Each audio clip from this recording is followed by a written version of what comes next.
get to know God's characters. Like, it's really bizarre to me that there's this massive museum that God has put together of his favorite handiwork. And Christians just don't even go. And they just don't. They frequently, they're just like, you know what? I hate museums. I don't like reptiles. It's like, my feet hurt. You don't, my feet hurt. They're just like, yeah, I'm not really into animals. Like, oh, is that an option? I'm pretty sure that's not an option on the test. All of these things that he's done, all of his artistry, all of his craftsmanship that he has offered to you, he wants to show you.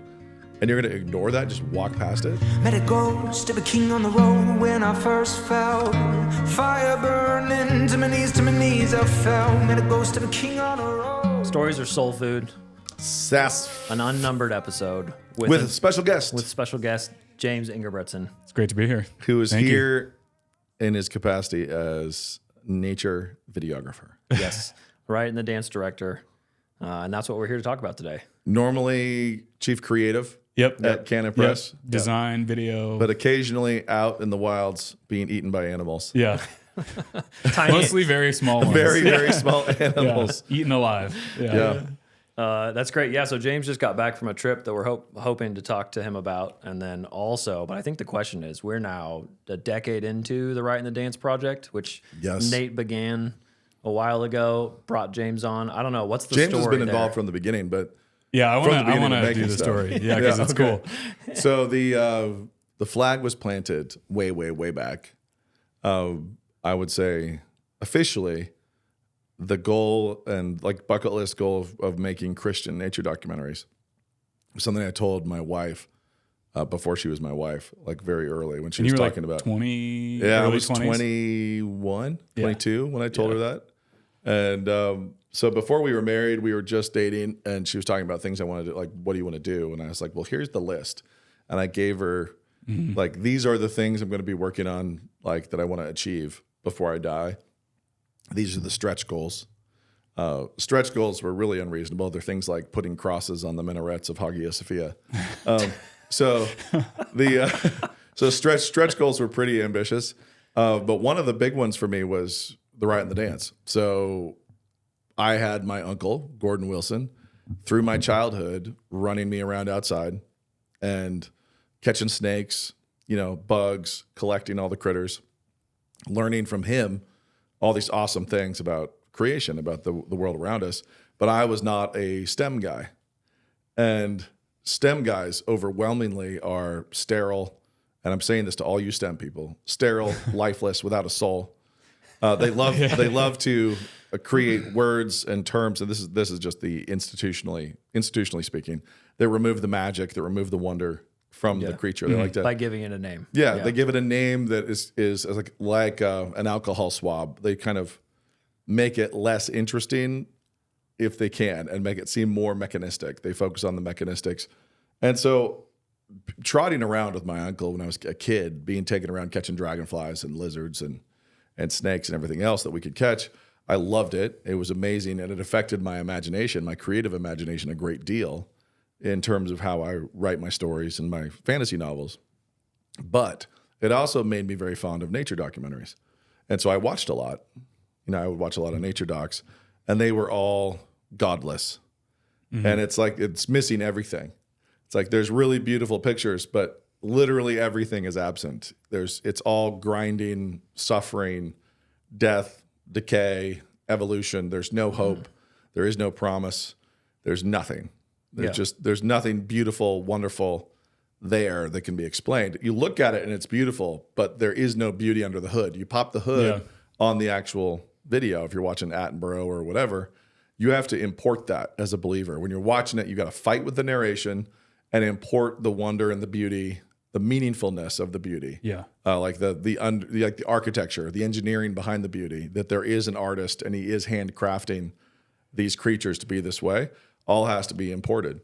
And so it kind of went from being something that I thought I would just like to see in the world.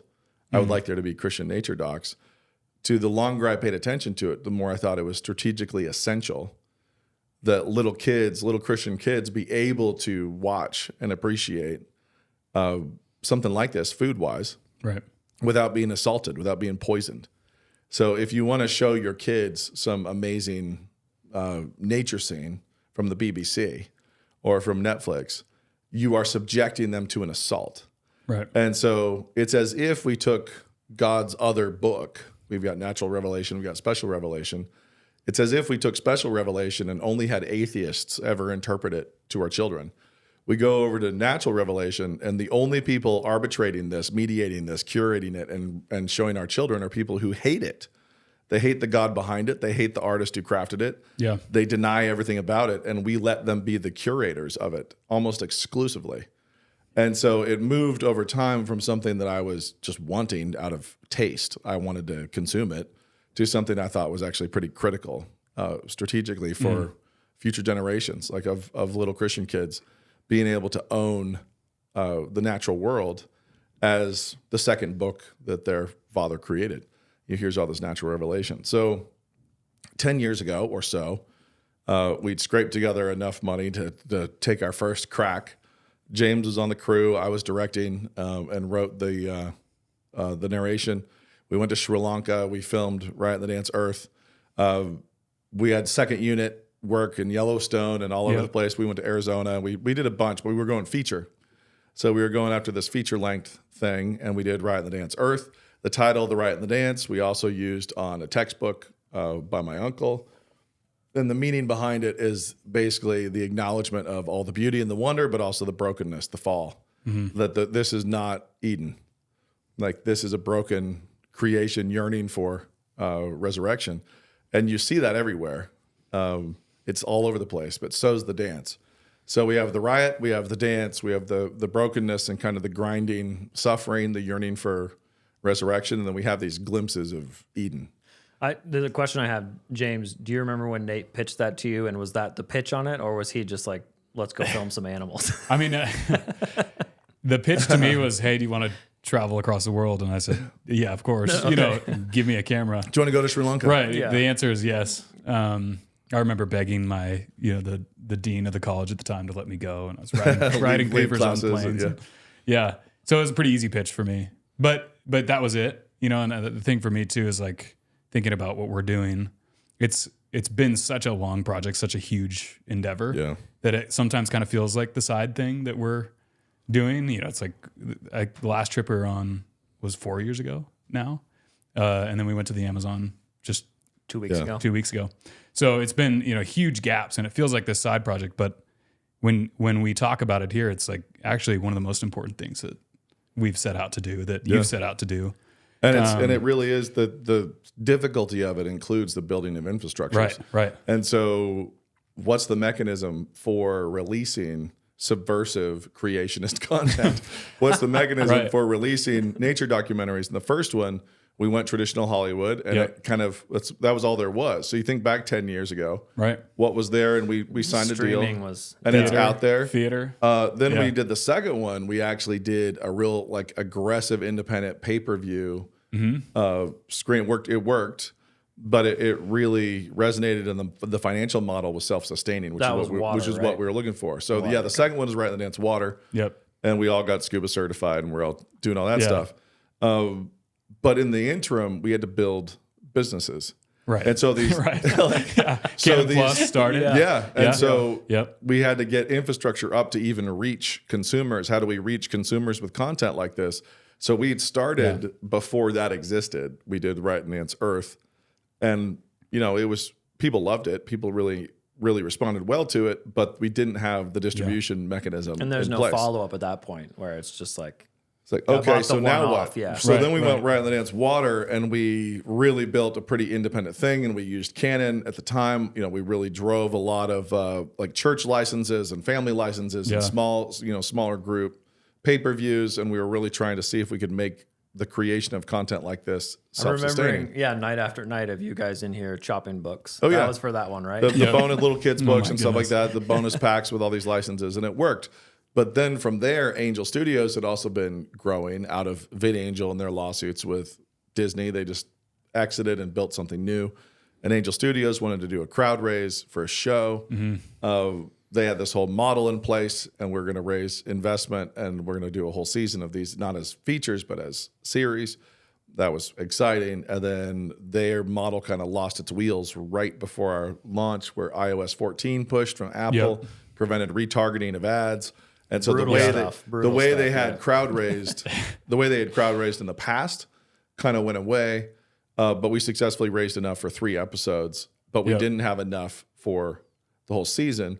And so we were in all these infrastructure conversations, like, where will this go? What's the home? We don't want to just, we've got these investors. We want to do right by them. We want them, there's not just to be pure mission. Mm-hmm. How do we actually build this product and have it release into the world in a way that could potentially be sustainable? And that was really difficult. So we had some conversations going elsewhere for where to take the rest of the series. Those things were very promising, kind of went up and then went down and went up and went down. And then Angel, meanwhile, started building the guild, and they suddenly had a business model for series content that wasn't just crowd raise, which was exciting. And so in that interim, it was all the reinvention of businesses. And so now we are in production on 5 more episodes. We've finished 4. The first 4 have dropped on Angel. Very well received. People are loving them. And then now they are, by license, we're able to, with partnership with Angel, Canon is now dropping them. Find them on Canon Plus. Yeah, so they're now. These episodes are now dropping on Canon Plus. We've got 4 in the can. James is just back from production of number 5. Cinco. Yeah, it's been a crazy ride. And then for me too, it's funny because 10 years ago, that was before my kids were even a twinkle in my eye, and it was just like, we need this. Christendom needs this. Leaf needs it. And it will be fun. and it would be fun. Yeah, dangerous. I love that. But then now these 4 episodes just out, just to sit down with my 6, 5, and 2-year-olds and watch it, have them experience it and get it and love it, and then be running around the house like little cheetahs. It's pretty awesome. Ambushing me from the kitchen. Like that's what's been really cool this time around. And as a side quest now, for that, one of the things I've really enjoyed is building an infrastructure that enabled my uncle to do these things for real. So this guy who I wanted people to have this avuncular experience. He's a very folksy, funny guy, and a great tour guide out there in the natural world. But knowing that he has gotten to see these things in person, as a lifelong parallel economy biologist, right? So his master's is entomology, his PhD is herpetology, reptiles and insects. He's been teaching at New St. Andrews forever, teaching all these kids marine biology and natural philosophy, and taught at Liberty before that. And now there's all these little kids who are on these explorations, these adventures with him. And they're getting that avuncular experience that I had. Mm-hmm. He's very avuncular. This is not polished and slick. It's very organic and authentic and human. And I love it. I love that about it. And I love that it's now pumping out there. The infrastructure exists. Angel has built it. Canon is here. We have these platforms where we're able to actually just distribute content like this, and we can then sustainably make that content. I think you guys are actually ahead of the trend, because with Gordon being in the animals, like it's not Gordon watching the animals. It's Gordon he's grabbing them, grabbing snakes, taking it's a lizards. Wombat like on his lap falling off, which is pretty funny. With Dane with the manatees, those are all things that I've watched the BBC now come along and do, especially with Bertie Gregory. He's kind of their sort of similar goofy biologist who's going to be in the middle of the animals, just reacting, as opposed to quiet Attenborough in the bush watching. The museum like hushed narration, observing, and now there's actual interface. And I think the goal for this, the real goal is for kids to successfully inherit this. Mm-hmm. And I don't mean the show, I mean the world. For kids to grasp that this creation, this globe, and all this artistry belongs to them, is handcrafted by their father. And it's like the families. This belongs to their family. This belongs to to their king, to their older brother. Right. This is ours. And it does not undermine Christianity or the gospel at all. It just reinforces it. So for me, throw in a brain tumor and all the saga through the middle of this build with Riot the Dance.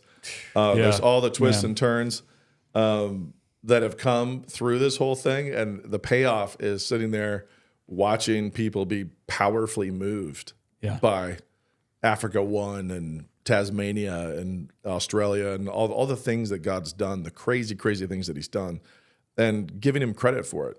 So this is not it's not an apologetics series. It's not a debate series. It's really a celebration.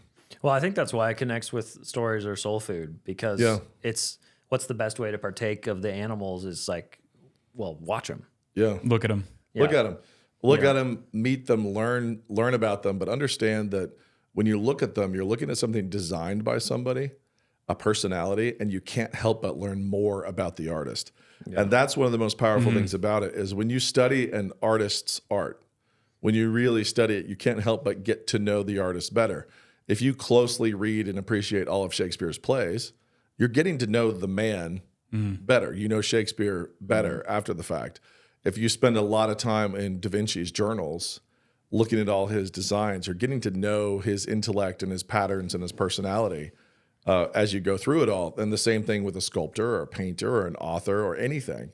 And so when you sit down and you look at an echidna, like in the Tasmania episode, or you watch the cheetah open up the throttle, you really get to know some of these animals, and you really look at them as art from an artist.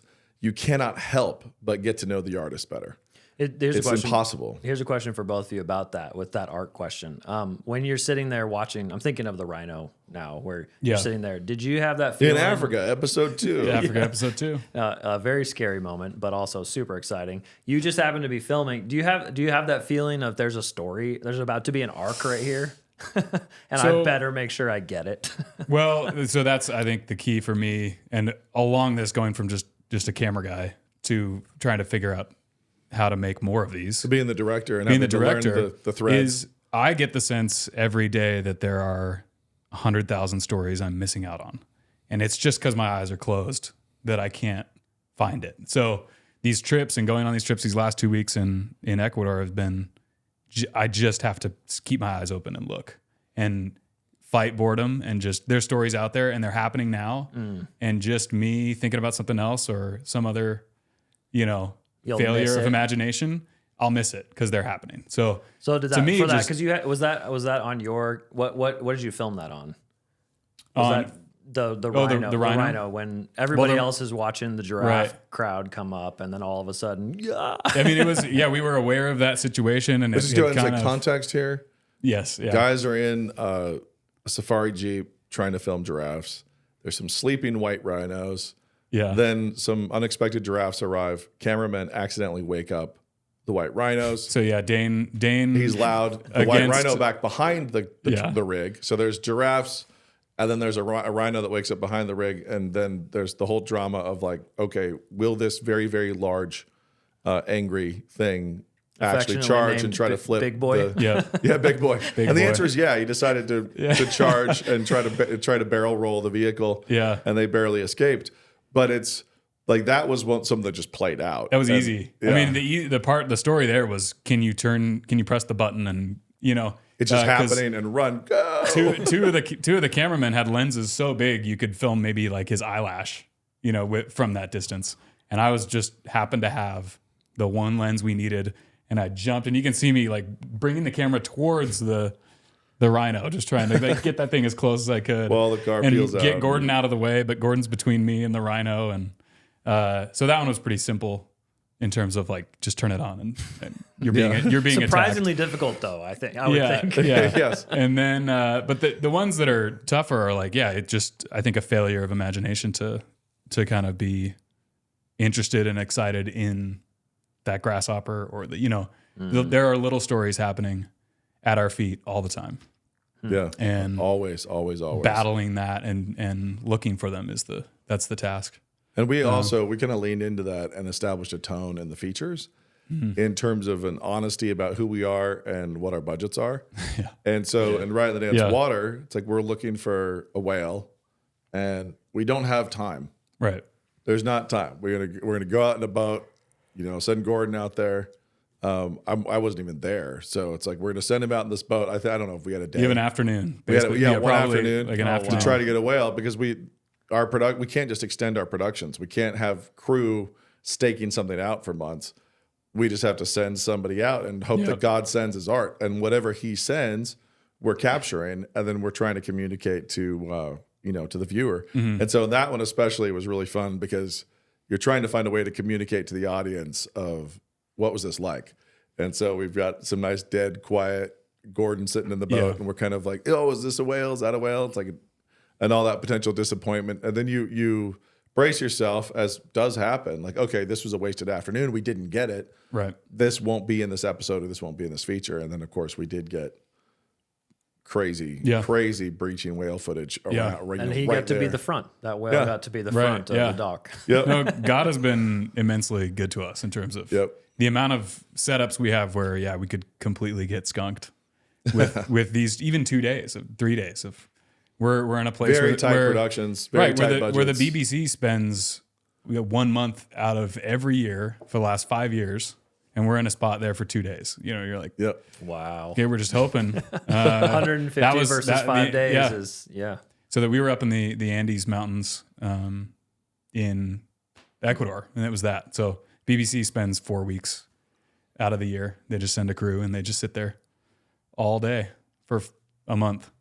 And we had a couple days. We get in, get out, and that's God's even good. why I'm God's not on good. these trips often. Like we have to be so lean that if you're not there, now that the crew is like when we were starting, I was there, Aaron Wrench was there producing, and now it's like we don't need that as much. James is directing and camera operating. Yep. And running sound. And, and there's a lot, like it's a very lean, mean, aggressive, agile crew, and it has to be. So, it was useful when we were in Sri Lanka. A couple of my favorite stories, we had a government monitor, and it's illegal. It's like jail time if you put a drone in the air,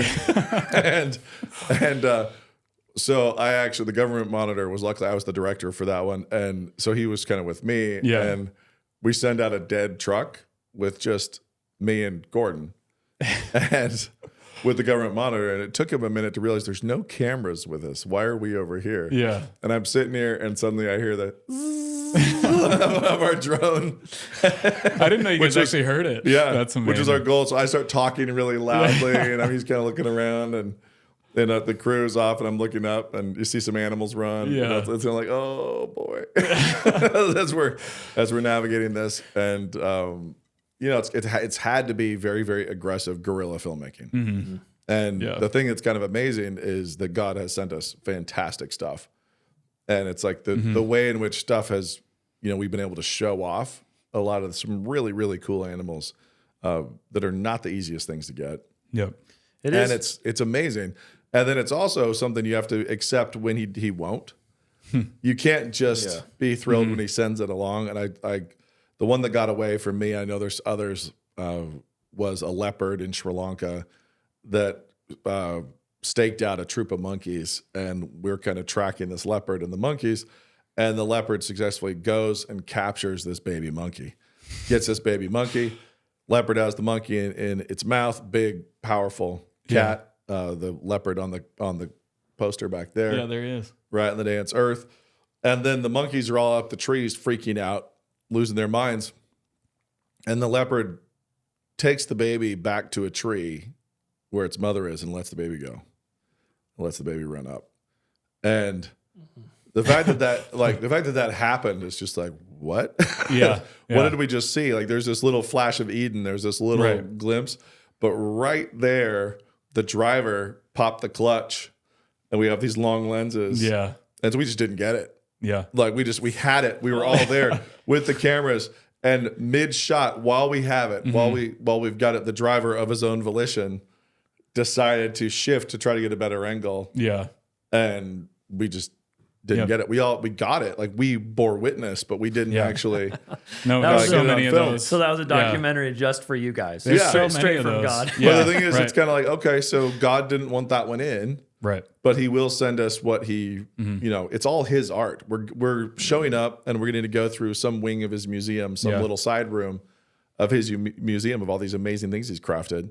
And he gets to show off what he wants to show off. Yeah. And we have to take it or leave it. We got to be like, okay, that one didn't make it, but it was amazing. And the whale did. The whale was the opposite. Well, it is funny to me that the same evolutionary impulse that says, look at this amazing creature 400 million years when we got it is the same one that's like, hey, we're going to sit for 30 days because there's no way anybody could tell this animal to walk through here. Right. And, actually, there's someone up there that's going to make the animal come or not. Yeah, he gives and he takes, you know. Yep. Yeah.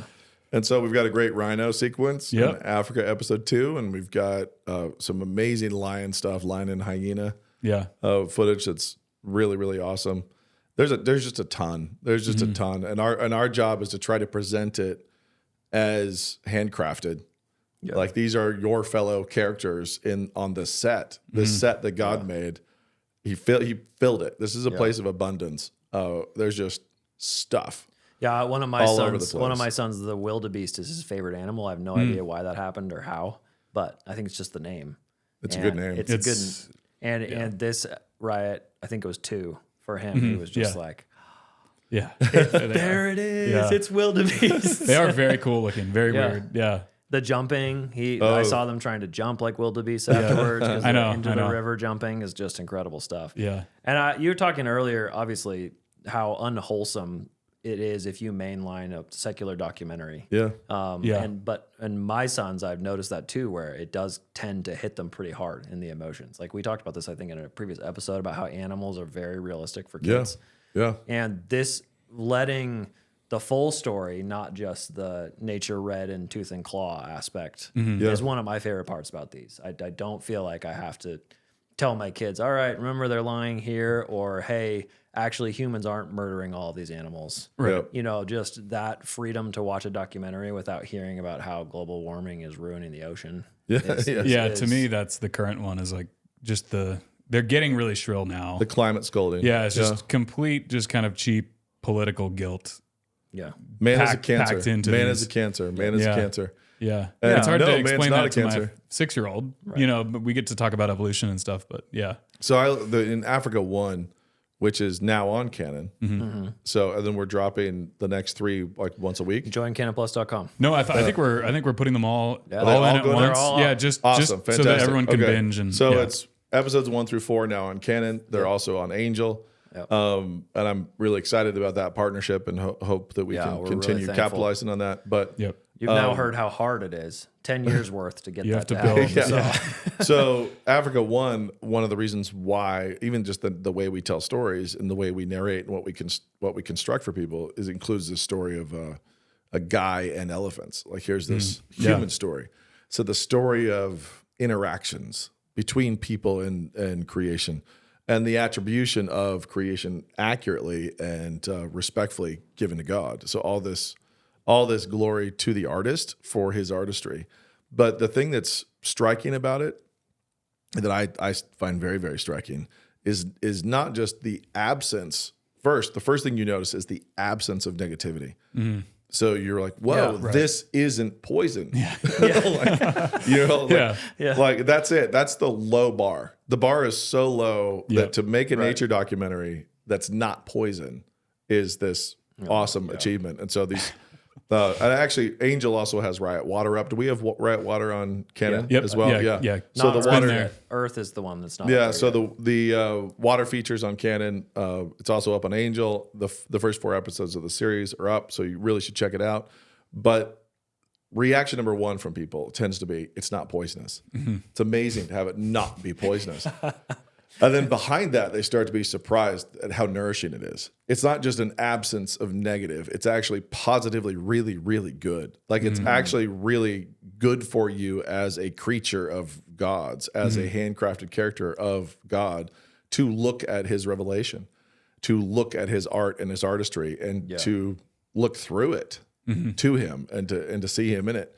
And one of the things that struck me intensely through this whole process was reading Job, where he brags about so many animals, and it's like divine grief counseling, where one of the things that Job's told in his trials is to look at God through the animals. He's sent to look at the animals, and he's not just sent to look at Leviathan. Or the unicorn, which he is. Side note, probably a single horn rhino, but not a wild ox like your wussy translation says. Like a one-horned animal that can't be tamed, which is more rhino than it is ox.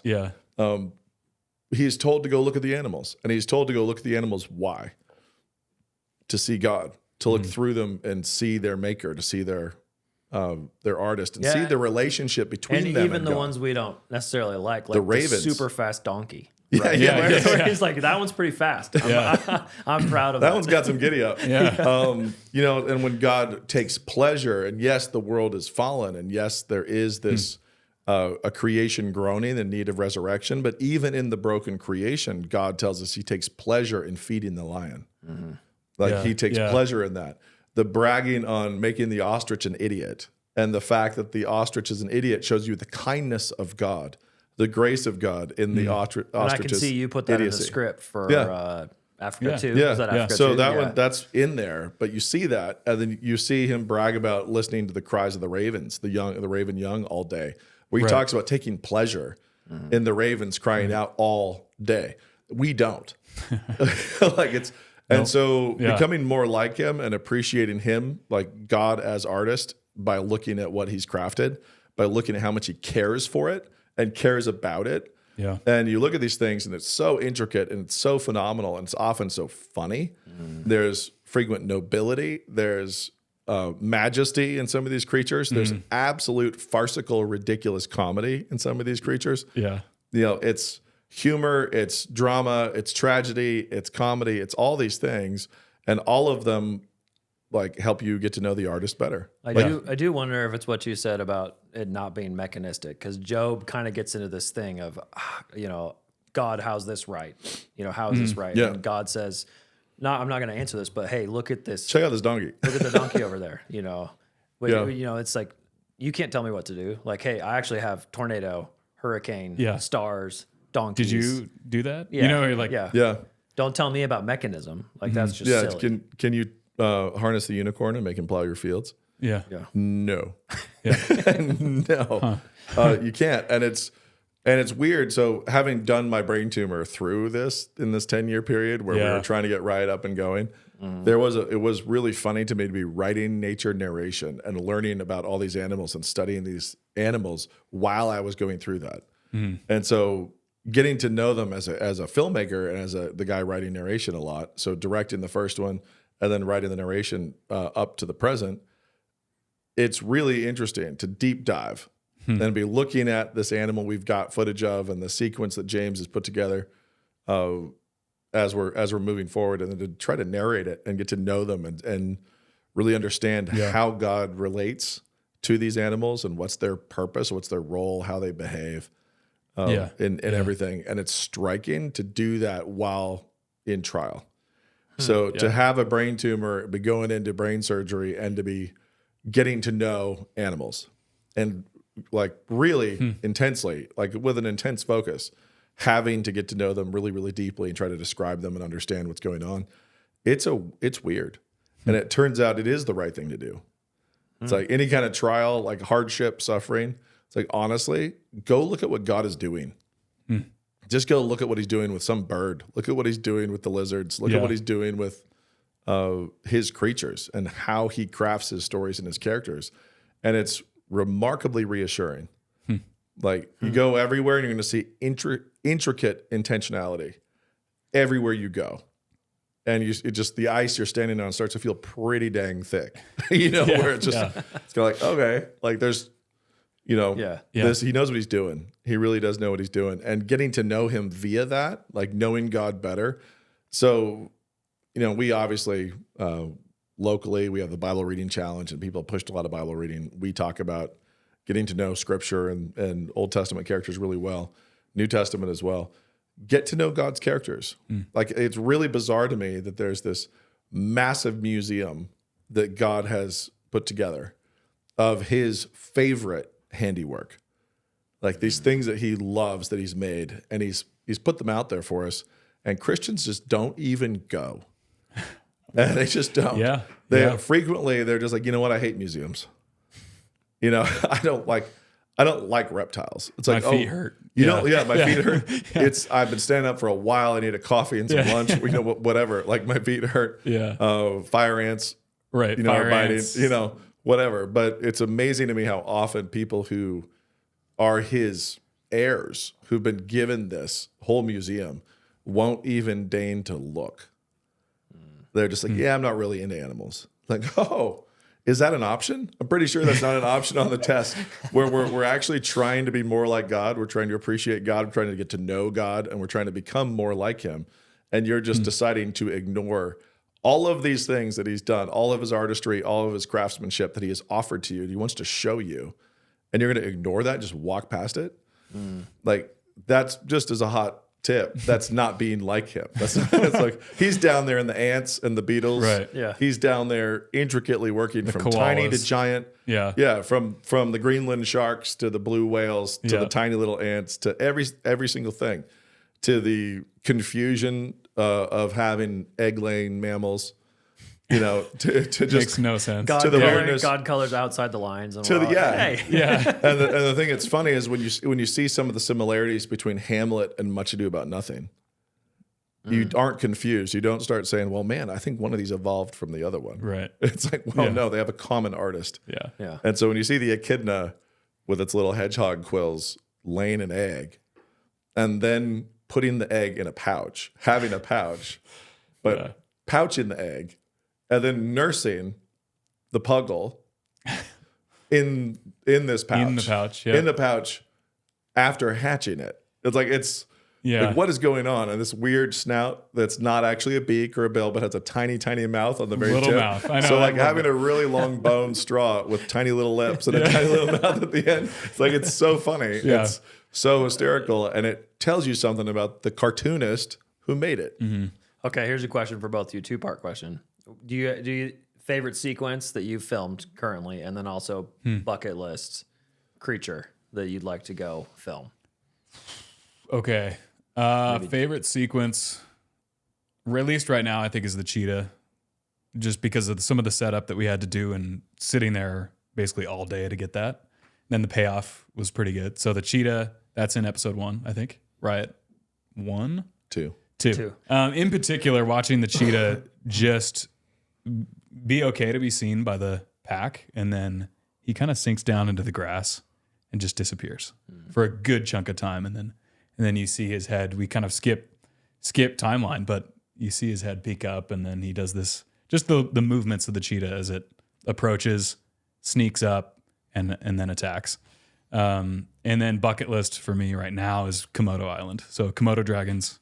Mainly, that's like my kids are captivated by Komodo dragons right now. So that's big. Komodo would be pretty great. Yep. I would just say one of the things that's the weirdest for me is how often you get up close to something and it seems really fake. It's like, this isn't real. Like, this seems The creature? the creature. Like, how is this real? And so for me, the spectacled cobra in Sri Lanka is just so unrealistic. It's so weird. You're sitting there making huge and wavy. It's big, and it's like the way just the concept of the hood and the way it hoods, and then go from there to a flying snake that hoods its whole body like that, so it can slither across the air from treetop to treetop, which is also pretty fake, pretty amazing. But it just looks. I mean, I know so much of our creativity is downstream from it, but you're sitting here looking at this thing with big scales. You're thinking, how did this just this hatched out of an egg? This is doing its thing. It has a bad attitude. It's making eye contact and it's yelling at you while hooding up. And it's got these plastic, like, just looks plastic. This looks, this can't be real. This is big. Like, this is really big. Yeah. The scales are big. The attitude is big. It's striking your shadow. Like, just even a shadow that moves in front of it, it's smacking its head in the ground angrily.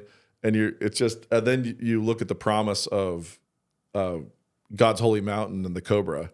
And you're sitting here like actually looking at one of the surliest, angriest creatures you will ever see anywhere. It is just ticked off, unhappy. And I would say that was really striking. It's just unrealisticness. And then you add that to flying foxes, which we also got on that trip. And it's just like, what is going on? Like, what is it like? These dogs have wings. These dogs have wings and are flying around. And then everywhere you go, you jump over to Arizona from Sri Lanka, and you bounce around. And then ultimately, I think the sharks for me were a highlight in Riot the Dance water. Being outside of a cage, swimming with sharks for hours, realizing that your adrenaline can stay pegged for a very long time. Yeah. It's pretty funny. So the sharks for me were probably a highlight. Yeah. Komodo would be an amazing thing to capture. Yeah. For sure. Full-size anaconda has been on my bucket list. Yep. We were in the vicinity of one, but we couldn't find him. Has been on my bucket list for a long time. Right? We got a baby anaconda. Yeah. Wow. But the jumbos, like the jumbo, 20+ footers. There was a 20-footer. You know, we check his spot every day over there. They knew he was there. He did not wish to see you, though. No, God didn't give us that one Yeah. yet. But that's crazy. I mean, we're talking about a snake that he could eat a refrigerator. right. You know. That's right. The stretching ability, the readjustment of the snake organs. Yeah. Snakes are the snakes are crazy. I had the fake, that trippy fake thing with the blunt-headed snake in the Amazon. Kind of a pretty common snake, but the skinniest little neck you've ever seen with the knobbiest eyes and head. It's like a noodle. It's just the goofiest little cartoon snake with the skinniest, slenderest body that's like a 2x4 that can just stretch across trees, and wow. For some reason has the biggest eyes and the smallest little face. Jumbo eyes. Yeah. This past weekend I tried to take the kids up to see the eagles on Coeur d'Alene, failed, but did hear them yelling at us from the trees. But that's the kind of thing where you're just like, wow, in Idaho we get so tired of our local animals that, you want to do the Chesterton thing and return to your own location to just be like, yeah, there was a moose in your backyard. Yeah. Be excited. Yeah. I had right. So there was just a bald eagle sitting in my dirt yesterday. I should have called Oh, him. man. Should have come out. And it was on the ground. Like, it was really strange. That's it was like just crazy. in the field. Yeah. But those things are funny too. I actually, one of my coolest Idaho brushes was sitting on an ATV with my daughter. She was in front of me, and we were just doing a little sunset ride, which we occasionally would do in the fall.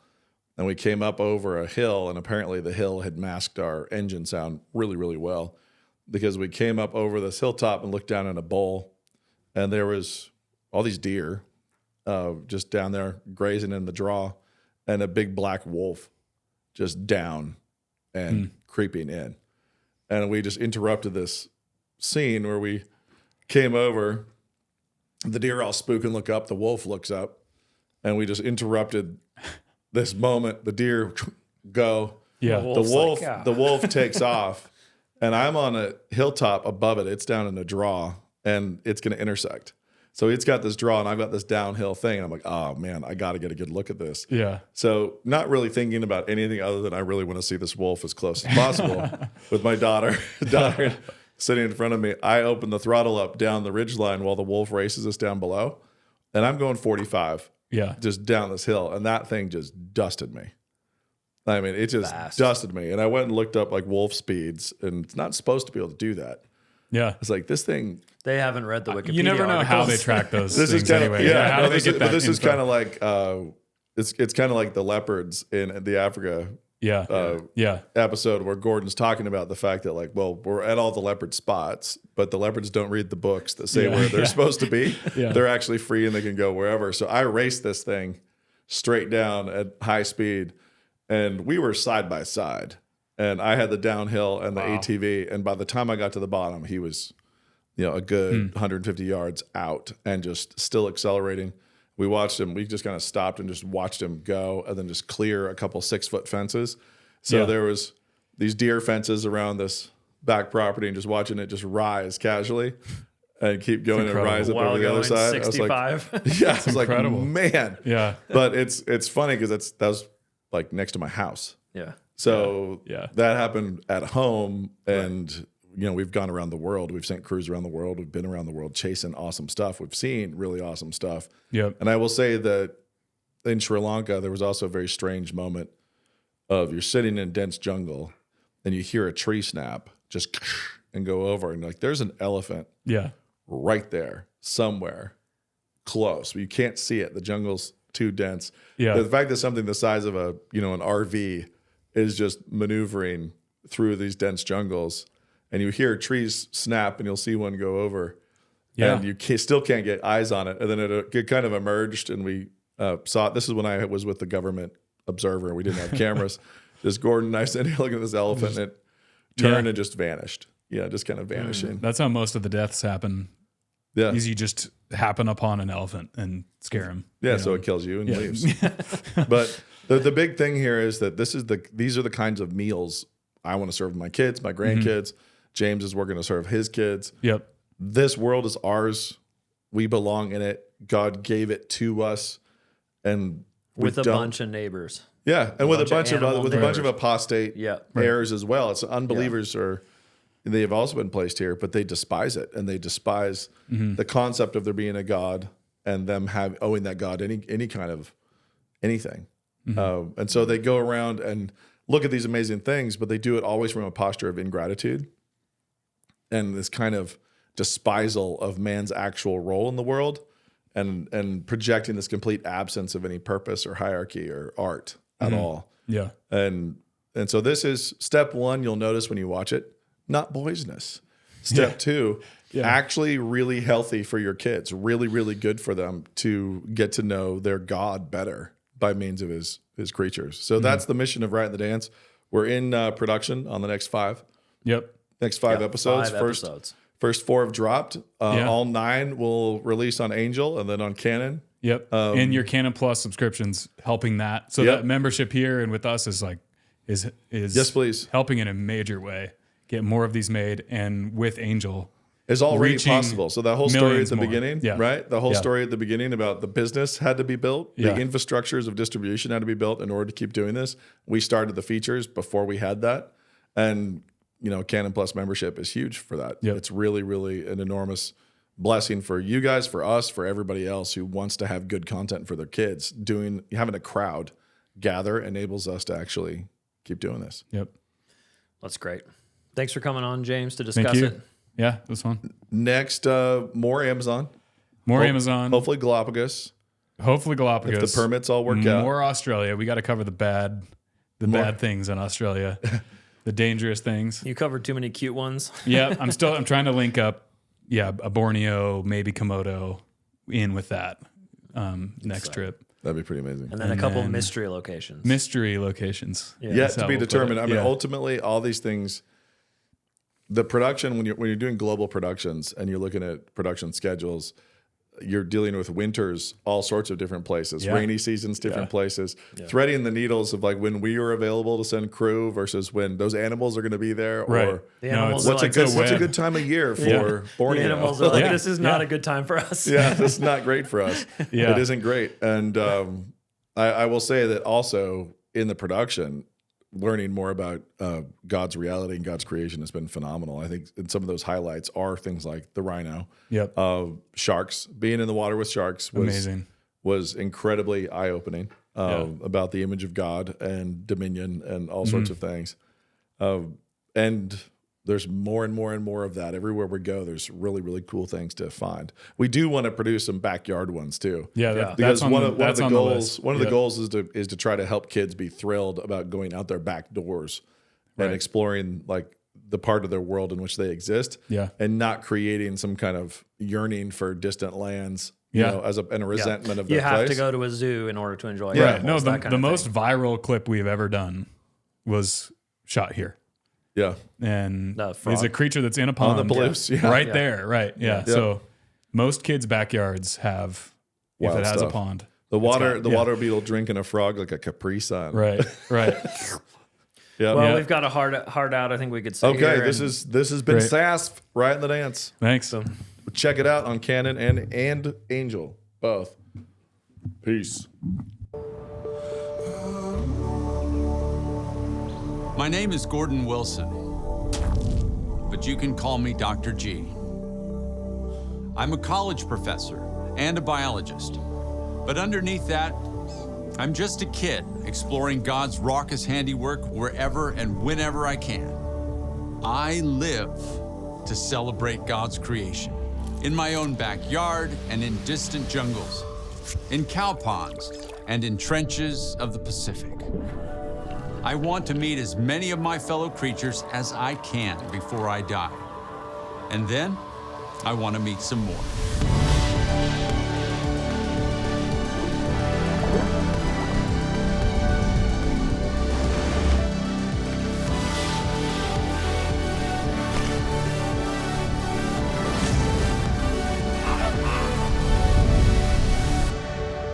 Join me on the journey This is the Riot and the Dance.